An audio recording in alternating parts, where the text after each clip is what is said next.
बिस्मिल्लाहिर्रहमानिर्रहीम। अस्सलाम वालेकुम। मैं हूं लियाकत हुसैन और आप देख रहे हैं मेरा यूट्यूब चैनल। आज तारीख़ है 29 अक्टूबर सन 2022 और दिन है इतवार का। ख़दशात, तहफ़्फ़ुज़ात और वसवास के साथ लॉन्ग मार्च का दूसरा दिन। आज सुबह ज़मान टाउन से इमरान खान को उनकी बहनों ने रुखसत किया लॉन्ग मार्च के लिए। और लॉन्ग मार्च का दूसरा दिन जैसे जैसे लॉन्ग मार्च आगे बढ़ता जा रहा है, लॉन्ग मार्च की तादाद में बेहद इजाफा होता जा रहा है। कल की जो लॉन्ग मार्च की तादाद थी उसमें लाहौरियों ने बहुत बड़ा रिस्पॉन्ड किया है इमरान खान की रिक्वेस्ट पे और इमरान खान की दावत पे, और लाहौरियों का बहुत बड़ा रिस्पॉन्ड देखने में आया। शहरियों की लाखों के हिसाब से शिरकत, जिसमें नौजवान, बूढ़े, ख़वातीन, माजूर, हर किस्म के लोग, हर तबके के लोग मौजूद थे उसमें। जैसे जैसे लॉन्ग मार्च आगे बढ़ता जा रहा है, चीज़ें हाथ से स्लिप होती हुई नज़र आ रही हैं। आज जब दूसरा दिन है, तादाद उससे ज़्यादा है। लॉन्ग मार्च इस वक्त जीटी रोड पर मौजूद है, इस्लामाबाद की तरफ गामजन है। गाड़ियों की तादाद और लोगों की शिरकत से लगता है कि इम्पोर्टेड हुकूमत जल्द अपने आसाब छोड़ देगी। लॉन्ग मार्च शुरू होते ही प्रेस कॉन्फ्रेंसों का आगाज़ हो गया था, जिसमें बहुत सी प्रेस कॉन्फ्रेंसें हुई और उनको लॉन्ग मार्च का प्रेशर कम करने के लिए बातें की गई। लेकिन लॉन्ग मार्च शुरू होते ही राना सनाउल्लाह की धमकियों के साथ साथ अब धमकियों में इजाफा के साथ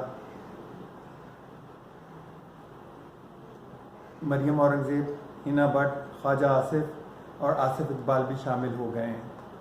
राना सनाउल्लाह ने मुज़ाकरात के लिए पेशकश कर दी है और जिसके जवाब में तहरीक इंसाफ के लोगों का कहना था कि जी गिरफ्तारियां तो वैसी की वैसी ही जारी हैं। गिरफ्तारियां, छापे, कारकुनों को अगवा करना, कारकुनों के घरों पे छापे मारना जारी हैं। इसको देखते हुए हुकूमत मुज़ाकरात में संजीदा नहीं लगती। जबकि देखा जाए तो इमरान खान का सिर्फ एक पॉइंट है जो कि इलेक्शन है, अर्ली इलेक्शन, जिस पे हुकूमत जैसे जैसे लॉन्ग मार्च आगे बढ़ता जाएगा, मैं ये समझता हूँ कि हुकूमत भी अपने आसाब में कमज़ोर होती जाएगी। और ख़दशात ये हैं कि अब जो बयानिया इस वक्त उठा हुआ है वो सिर्फ इमरान खान का है सियासी तौर पर। इसमें गैर सियासी लोगों की मुदाखलत की आहिस्ता आहिस्ता शुरू हो जाएगी या शुरू होने के इम्कानात हैं।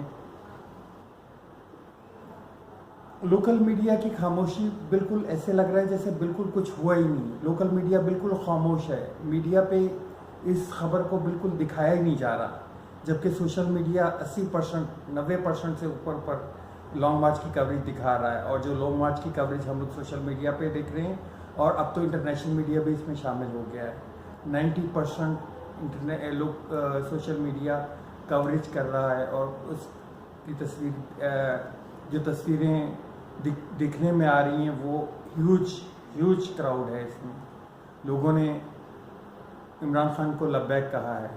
इस वक्त तो जो लाया अमली है इमरान खान की वो ये है कि इस वक्त जो आसपास की आबादियां हैं वहाँ से लोग लॉन्ग मार्च आगे चलेगा। उसके बाद खान साहब जब 4 नवंबर को इस्लामाबाद के करीब पहुंचेंगे तो इसमें दूसरे काफ़िले भी ऐड होना शुरू हो जाएंगे, जो कि इस्लामाबाद के चारों तरफ से हैं, जिसमें KPK है, शुमाली जनूबी पंजाब के काफ़ी अजला हैं, कराची, सिंध, बलूचिस्तान, आज़ाद कश्मीर, गिलगित बल्तिस्तान, यहाँ से काफ़िलों की रवानगी शुरू हो गई है। जबकि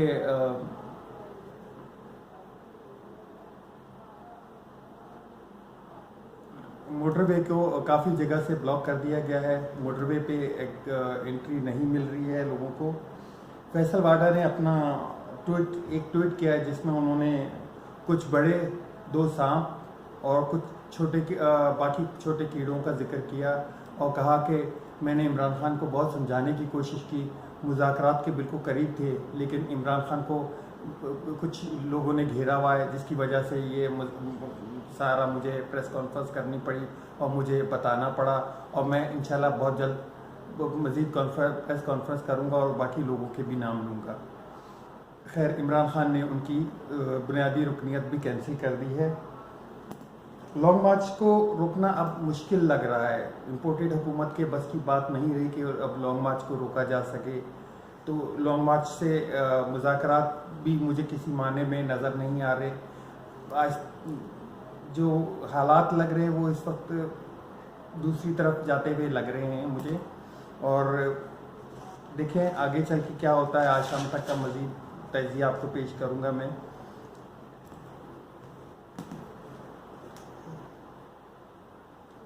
इमरान खान ने खिताब करते हुए आज लोगों से ये कहा कि जो चीज़ें मुझे मालूम है अगर मैं वो बोलना शुरू कर दूँ तो भूचाल आ जाएगा। इमरान खान ने DGISPR के प्रेस कॉन्फ्रेंस का जवाब देते हुए बोला कि मैं अगर जवाब देना शुरू कर दूँ तो मेरे इदारे, मेरा पाकिस्तान कमज़ोर होगा, तो मैं इसे अवॉइड कर रहा हूँ अभी तक। आज़म सवाती की प्रेस कॉन्फ्रेंस हुई। आज़म सवाती ने 2 बड़े नाम लिए, मेजर जनरल फैसल और सेक्टर कमांडर ब्रिगेडियर फ़हीम का। तो शेख रशीद का भी बयान सामने आया है। शेख रशीद ने कहा अगर मुझे कत्ल कर दिया जाए तो राना सनाउल्लाह को शामिल तफ्तीश किया जाए, और मेरी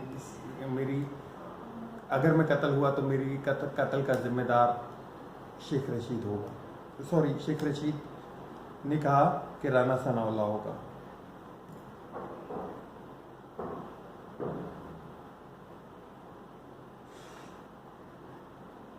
और लॉन्ग मार्च इस वक्त तकरीबन शादरा से निकल चुका है और तादाद आहिस्ता आहिस्ता बढ़ती जा रही है। जैसे जैसे शाम ढलती जा रही है लॉन्ग मार्च के शुल्का की तादाद में बेपनाह इजाफा होता जा रहा है। और मैं अब इंशाल्लाह आगे आने वाली वीडियो में अपनी कुछ वीडियो के आखिर में एक कोई अच्छी बात ऐड करता चलूँगा, और इस आपके कमेंट का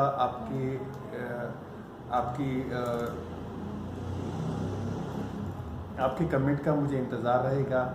आप कमेंट करके चैनल के बारे में कुछ भी राय अपनी दे सकते हैं। तनकीदी राय मुझे पसंद है ताकि चैनल के लिए कुछ अच्छा काम किया जा सके। बाकी चैनल को सब्सक्राइब और शेयर करना ना भूलें। लाइक का बटन ज़रूर दबा दीजिएगा, और इंशाल्लाह मिलते हैं नेक्स्ट व्लॉग में। अल्लाह हाफ़िज़।